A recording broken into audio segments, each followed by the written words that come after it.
Convido os irmãos a abrir a sua Bíblia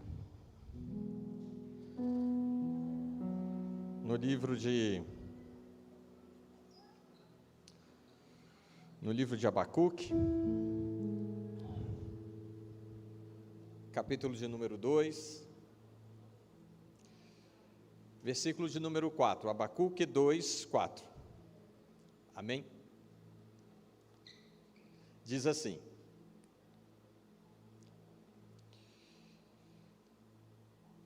a parte B, diz assim: mas o justo viverá pela sua fé.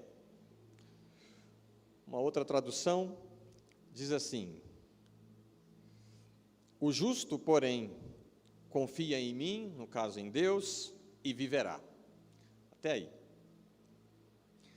Nós estamos diante de uma série de mensagens que estão falando sobre onda de fé. Então, estamos falando sobre isso, sobre onda de fé.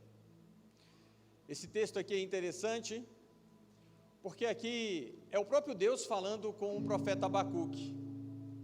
O Abacuque, no seu primeiro capítulo, ele está questionando a Deus acerca dos acontecimentos difíceis que a nação estava passando naquele momento. Ele via a justiça sendo torcida, ele via a injustiça acontecer, e aparentemente ele começa a colocar aos olhos dele que parece que Deus não estava vendo aquela situação, e aquilo estava incomodando ele. O livro de Abacuque traz essa indignação no coração que o profeta tinha. Mas aí, no capítulo 2, após ele fazer um silêncio, ele escuta Deus falar com ele. E Deus começa a sua resposta por meio desse ponto aqui, falando que o soberbo vive a sua vida alheia a Deus, porém o justo, ele viverá pela fé.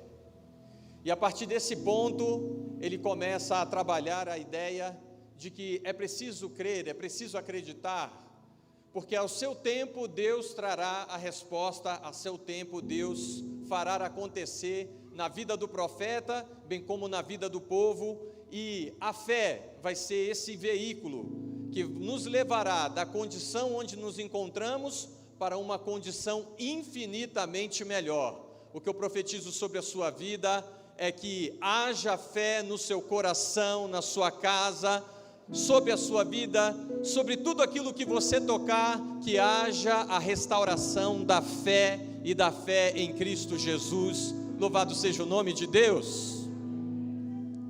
Mas para ajudar a gente a entender ainda melhor esse aspecto da fé, eu tenho que fazer uso de alguns pontos. O primeiro deles é a gente entender, do ponto de vista judaico-cristão, o que vem a ser a fé.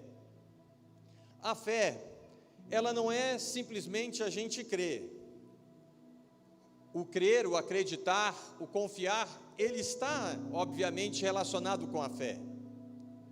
Mas os judeus atribuíam a essa ideia de fé outros elementos também, que são importantes para nós. Por exemplo, para o judeu, a fé está relacionada, obviamente, com confiar, com você se fixar, firmar-se naquela promessa e na fala de Deus. Deus deve ser para você a sua rocha, em quem você vai colocar e edificar a sua casa.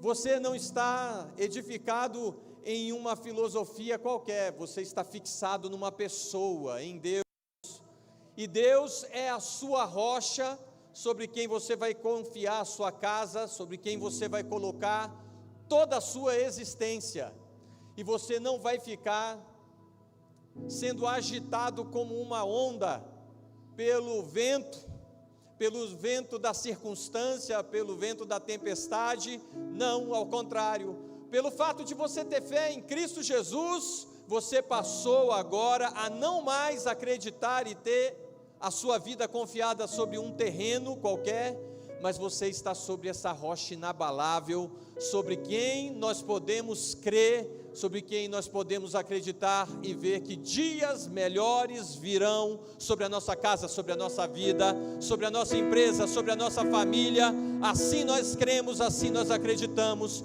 porque estamos firmados em Jesus, nossa rocha. Agora, além disso, nós vamos entender que também a fé, ela está relacionada com outros elementos. Os judeus veem também sobre fidelidade. Deus, Ele inspira a nós e Ele coloca para nós essa ideia de que Ele é fiel e que nós podemos acreditar em todas as suas promessas. Se você abrir a Bíblia e se você ler a Bíblia de capa a capa, ou se você fizer um estudo, que é bem interessante da gente sempre fazer, que eu gosto muito, que é o estudo sistematizado de um determinado tema, e observar toda a cronologia dele, ou seja, de capa a capa na Bíblia, você vai perceber que Deus sempre chama para si e aponta para si como: eu sou fiel, eu sou fiel. O homem não é confiável, mas eu sou fiel. Não compare a Deus com o seu relacionamento com o seu pai, com a sua mãe, que de repente foi disfuncional. Não compare a Deus o seu relacionamento com os seus filhos, porque nós, por mais que queremos acertar, nós também erramos, nós falhamos. Não compare a Deus, o relacionamento de Deus com você, com o seu relacionamento conjugal, porque não vai dar certo. Deus sempre é fiel, e a sua palavra é verdade, e na sua palavra nós podemos fiar, colocar a nossa confiança e esperança, porque não seremos abalados em Deus. Virão as tempestades, mas Deus está no nosso barco. Virão as adversidades, as guerras, o gigante se levantará e te afrontará, mas a palavra de Deus permanece fiel sobre a nossa vida. Nós podemos enfrentar o gigante, não pela violência, não pela nossa força, não pela nossa inteligência, mas sim pelo poder da ação, da graça do Espírito de Deus sobre nós. Sobre nós há uma esperança, sobre nós há uma fé, a fé inabalável em Cristo Jesus, nosso Senhor. A Ele a honra, a glória, o louvor para todos sempre. Nele nós podemos confiar.